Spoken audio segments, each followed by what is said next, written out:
it's been a minute since we've talked. My last video, super dramatic. I was like fully convinced that my horse was dying. I'm gonna include some clips over the last couple weeks, or days, or weeks, or whatever. It's been 2 weeks since it all started.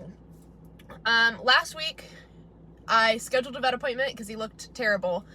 The day of his lameness exam, he was 110% sound. Like, looked like he could go horse show that day. So I canceled that vet appointment and was like, okay, I guess we don't really know what happened. I don't need this lameness exam. My vet charges like $1,000 to get out of his truck. So I was like, whatever, I'm not gonna do it today. That was Tuesday. Yes, Tuesday. Canceled that appointment. On Wednesday, I came out to the barn and I'd kept him in like our rehab pasture up top of the barn. There's like, the rehab pasture is on this side of a driveway, the arena's over here, and then like the main barn is like way down here. So you had to walk past the outdoor arena to get him from the rehab paddock to the main barn. And so I was walking him down the driveway and somebody was like in the outdoor and was like, hey, like, let me see him. And so I brought him in and I will insert, like, they wanted to see him, and I started walking him around and he was so lame, he looked like he needed to get shot. Like, he looked so bad. I will insert that video. Here she is. That's so weird. Now it's worse again, so it's worse on the turns.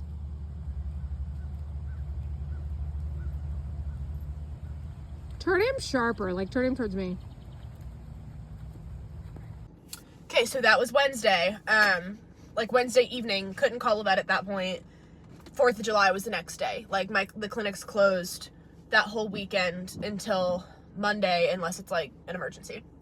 So I'm like frantically emailing a bunch of random vets all over the place, and I stumbled upon this man that I used like as a teenager, but I haven't used in like, I don't know, 7 years or something. And he had a last minute opening yesterday. So I loaded my horse up and we went down. He's in Anderson, Indiana, which is like an hour and a half-ish away from me. And we went down there and I literally had the best experience. Like, first of all, not to like get into drama or like sit and bitch on the internet about vet prices, because I do think vets need to be paid fairly. There is one vet clinic within like a 2-hour radius. There's one equine animal clinic, hospital, whatever, within a 2-hour radius of here. They have, I think, 7 vets on staff. I've been using these people for like a decade. And they are like intentionally hiring out all the other vets in the area so that they can monopolize on whatever. And like, I kid you not, it's minimum $1,000 anytime they get on the property. So for them to come to me, it's $130 farm call fee, $175 exam fee. They charge $175 to set up an x-ray, and then I think they charge like $80 per image. So like, a friend of mine just had a lameness eval done on her horse like 3 weeks ago. She got 3 x-rays, a nerve block, and that was it. And maybe like she bought like a tub of Butte, and her bill was $990. And I was like, okay, that's fine, I guess. I thought that was fine, because that's what I've paid my whole life. I go down to this guy in Anderson yesterday. I got 5 x-rays. He only charged me for 3 of them because he didn't like the other 2, and he was like, they're not worth paying for. A nerve block, sedation, a full lameness eval. My bill was $210. She told me that, and I was like, what? Like, I fully was like, do you mean like to add a 0? Because that would have cost $2,100 at my bar. Like, did you literally forget a 0? And I asked her, I was like, there's no way that's right. And she like went through it and like itemized it. My bill was $210. So, okay. Tangent over. Anyways, I will include the clips of his appointment. So here that is. It's not exciting. And then we'll talk.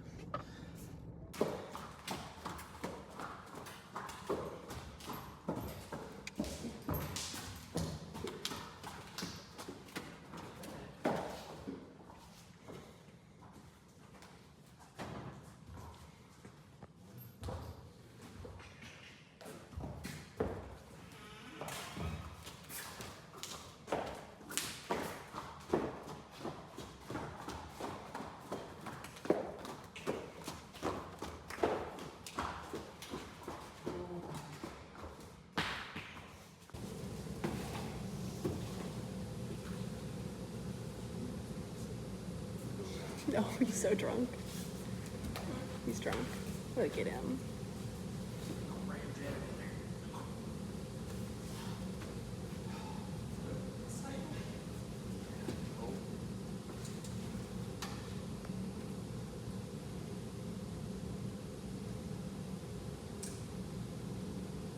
He does not handle his drugs well.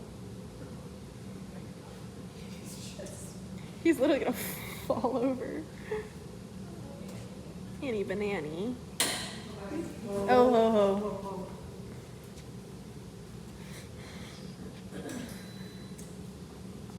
So yeah, they obviously flexed him, jogged him. They had that little lunging arena with really good footing. I really enjoyed that. They did that.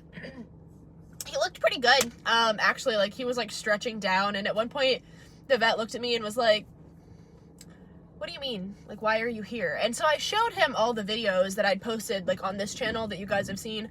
I showed him all that, and he was like, thankfully you did, because I really don't see anything wrong with your horse. I was like, good, great, awesome, wonderful, whatever.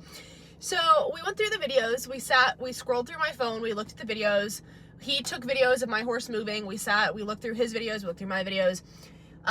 He x-rayed stifle, and then front and back, like front and side view of the hoof of his left hind, which was cool. There's nothing wrong with him, but I was like, this is awesome. Like, I'm glad that I got super cheap x-rays to just see like for any future problems or whatever. So super glad that I got that, just like baseline. There's no arthritis, nothing. Knock on wood.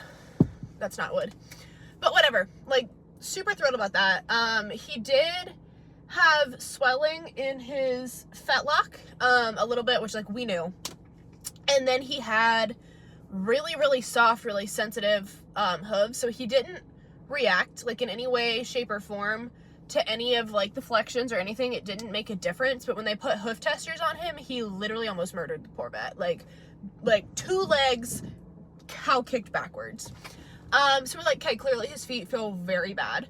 So he doesn't have anything diagnosable. He doesn't have any like crazy ailments or anything of the sort, thank God. And the vet officially, like the official diagnosis is that my horse is just like a big weenie, and he has thin soles, which we knew, and that what likely happened is that he got some sort of like stone bruise. The weather's been changing a lot, like the ground was really hard, just really abrasive on his feet, and he has these really thin soles, and that like every single time he stepped a little weird or on like a hard spot in the dirt, in his field, in the arena, whatever, that he like was acting like he broke a leg. So yeah, that's my update. There's nothing wrong with him. He's just a weenie. He needs back shoes and like pads. That's it. He needs hind shoes and pads. So 2 weeks of thinking my horse was dying, a lot of tears, a lot of meltdowns later, canceled my horse show, obviously, which is fine, because my horse just needs shoes. So I like, don't get me wrong, I am thrilled that that is what was wrong. I'm thrilled. It could have been so much worse. My mind was like in a million other places, but also like, that's so on brand. That is so on brand. For him, for me, like all of the things. So that is my update. I am going to try to post more consistently. So I'm going to try to post like every Tuesday, I think I've decided in this moment. So yeah, that is my update. Super good news. He is fine. He's fixable. I am going to get him fixed, and it is fine. So thank you for being on this journey with me. And I will see you guys next Tuesday. Let me know if there's anything you like have any questions about, or if you have been through anything similar. I would love to hear your experiences. So thanks so much. Bye.